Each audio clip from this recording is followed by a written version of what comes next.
Hey guys, good morning. Dumayo tayo sa Northern Ireland para sa Game of Thrones The Studio Tour.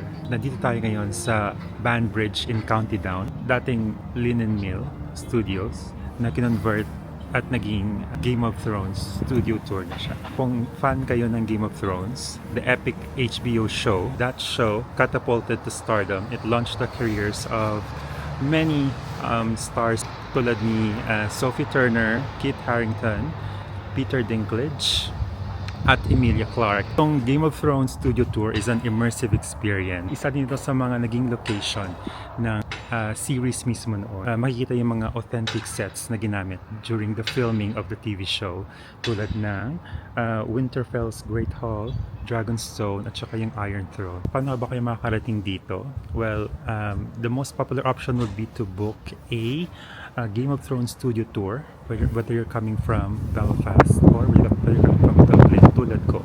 And you'll be riding one of those blue coaches na nasa likod ko. Maraming mga tours you can book online from the official website o kaya naman sa mga third-party booking apps. So ano ba makikita sa loob ng Game of Thrones Studio Tour? Tara na't samahan niyo ako.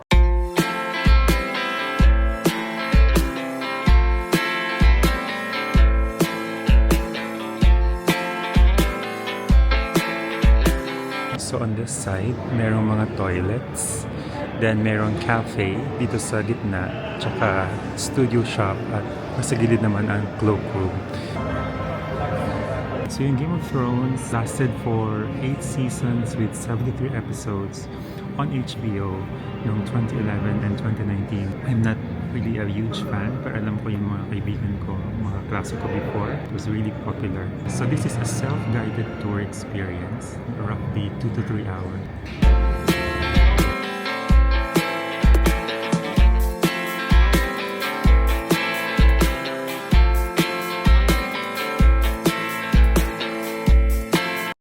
I just entered itong entrance ng tour. So meron tayong nakita agad na green screen. Thinking pictures, I'd say. Bawal daw ang mag-take ng pictures or video sa theater, which is yung pinakaunang part. So meron ditong green screen. So pwede kayo magpa-picture dito para remembrance yun na pumunta kayo dito. We're waiting lang na magbukas itong doors na to. Tsaka meron daw parang guide siya sa loob. So I think Emilia Clarke, Sophie Turner, tsaka Kit Harington ito. So meron tayong headset, tsaka body guide.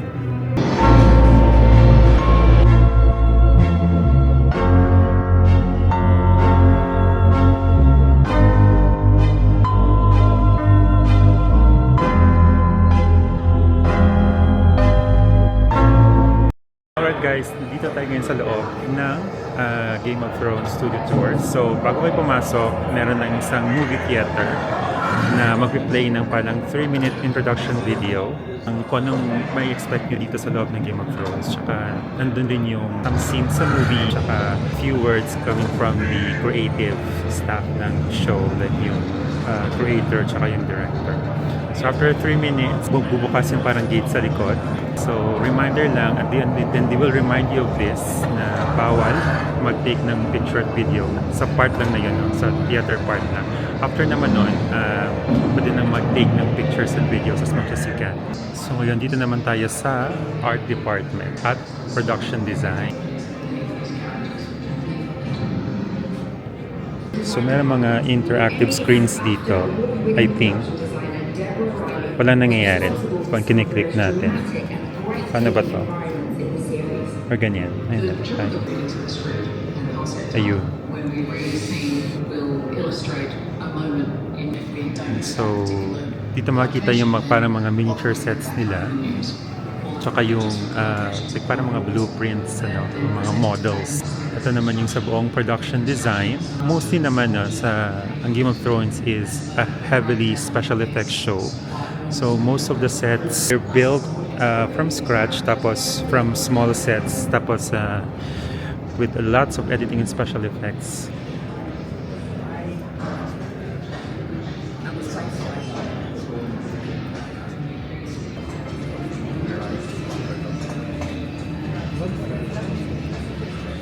ito naman yung Commander's Chamber. Ito daw yung set kung saan si Jon Snow was laid out when he was attacked and killed sa mutiny. So, na-perform siya ng chant and miraculously brought Jon Snow back into life. Meron ding mga small information boards na magsasabi sa inyo kung anong scene sila makikita.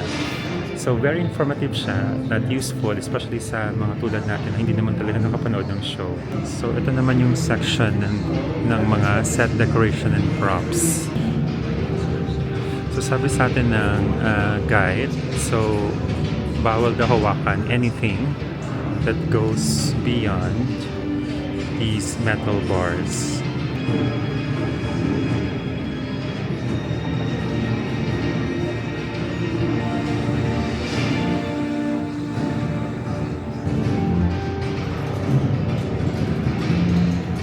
So sabi nga ng tour guide namin kanina, masarap daw ang Guinness dyan sa mess hall. Pasok tayo.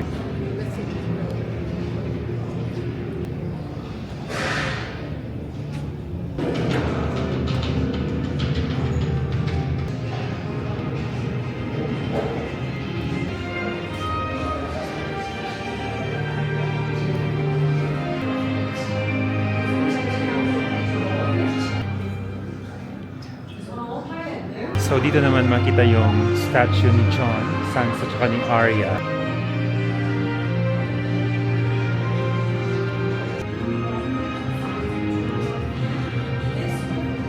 Wow. Ang ganda naman ng hall na to. So I'm guessing ito yung ginamit na set para sa scene na to. So kung napanood niyo yung scene na to, dito yan siya ginawa.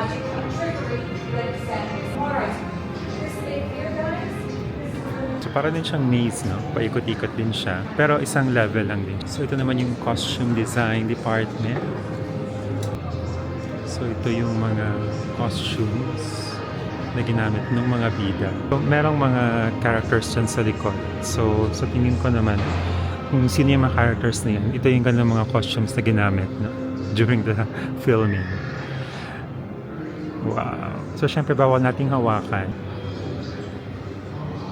Pero alam niyo, pag tingnan siya ng malapitan, napaka-intricate ng mga designs. Meron mga small, minor details. Makes it stand out, no? Tsaka alam mong custom-made talaga for the show.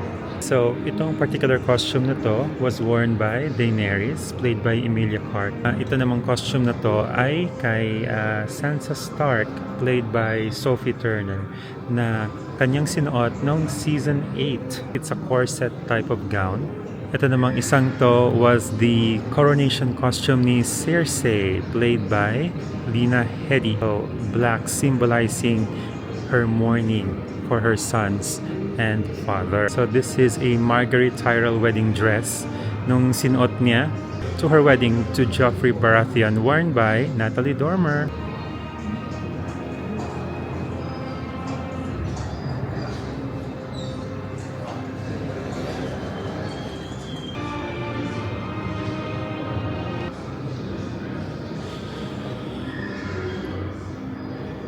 Makita tayo yung mga jewelries, mga necklaces, collars, belts, gloves na ginamit sa show. Pati na rin yung mga headdresses.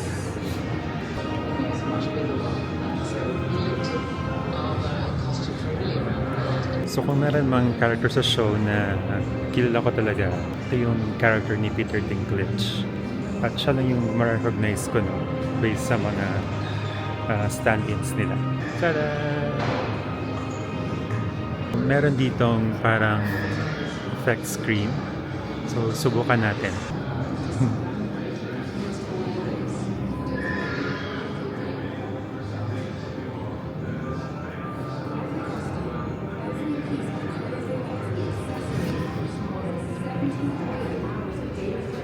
So, try natin ng isa pa.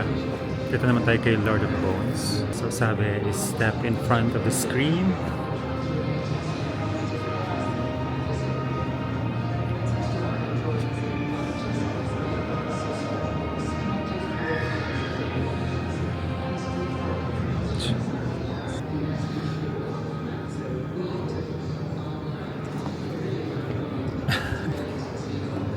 Dito tayo sa visual effects section. So meron din dito parang ginawa kanina. So let's try yung motion capture technology.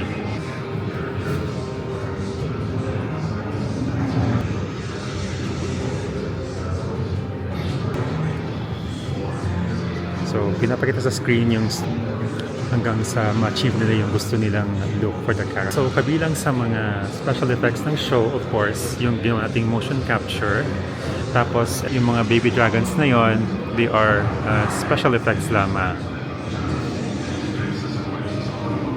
Sabi nga na paano nga daw mag-act itong mga actors pag wala naman silang actual na dragon na katabi. Para ma-simulate yung experience na yun, is gumawa sila ng mga tulad nito, mga dragon heads. Itong mga dragon heads na to, so sila yung mga naging kasama ng mga actors habang sinushoot yung mga scenes nila. Bilang din sa massive effects ng show ay kanilang pyrotechnics stunts. Mga explosions, fires, pyrotechnics, lahat ng yun ginawa nila.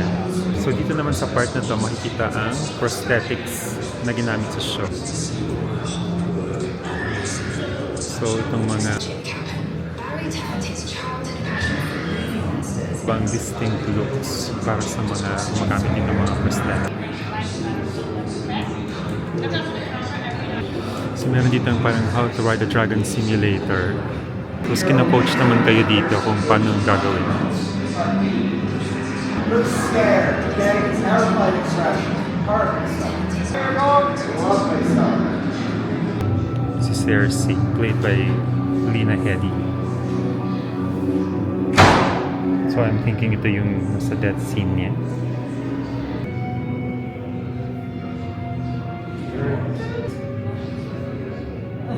So I'm thinking lalabas yung itsura mo doon.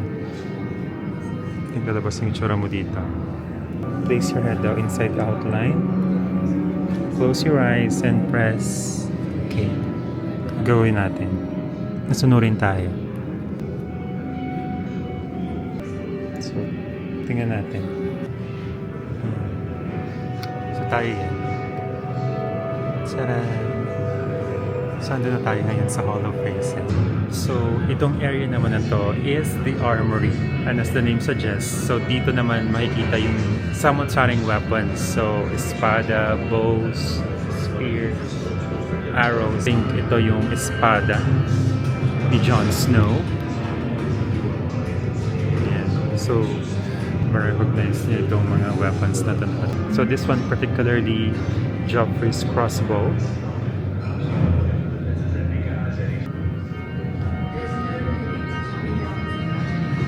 So, ito naman yung Scorpion. This is a massive crossbow-like weapon that fired a bolt strong enough to pierce a dragon.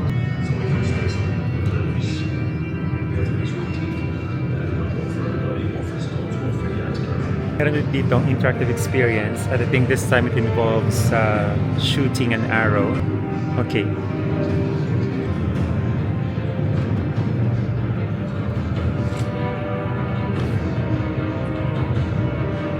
One whites, two white. Kumatay tayo ng mga whites. Yun. Game of Thrones ay shot in different locations all over the world. Meron dito sa Northern Ireland, particularly sa Belfast. So, meron din sa Spain, sa Caceres, at saka sa Heron. Meron din sa Malta, at saka sa Croatia. So, yung Dubrovnik, no, yung King's Landing, napunta na natin yun sa Croatia.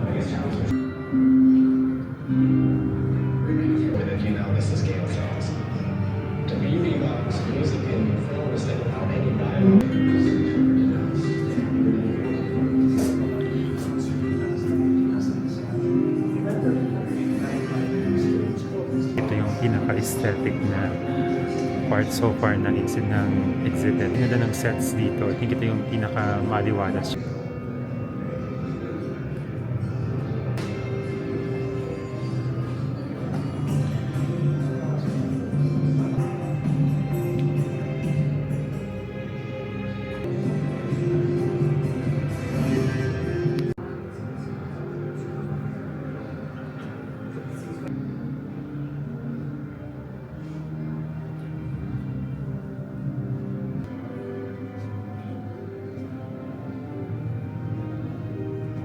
think malapit na tayo sa dulong part ng tour kasi nandiyan na yung Iron Throne. At eto na nga siya, the Iron Throne. Merong barricades, no? Hindi tayo makakakyat dun sa mismong Iron Throne. Ang kaibahan yan, yung sa Dubrovnik kasi, pwede kang umupo tsaka makapicture. So dito hindi, spectator lang tayo. So yung bagaw, lights lang pero may reflection na parang may baga. Game of Thrones will not be Game of Thrones without the Iron Throne.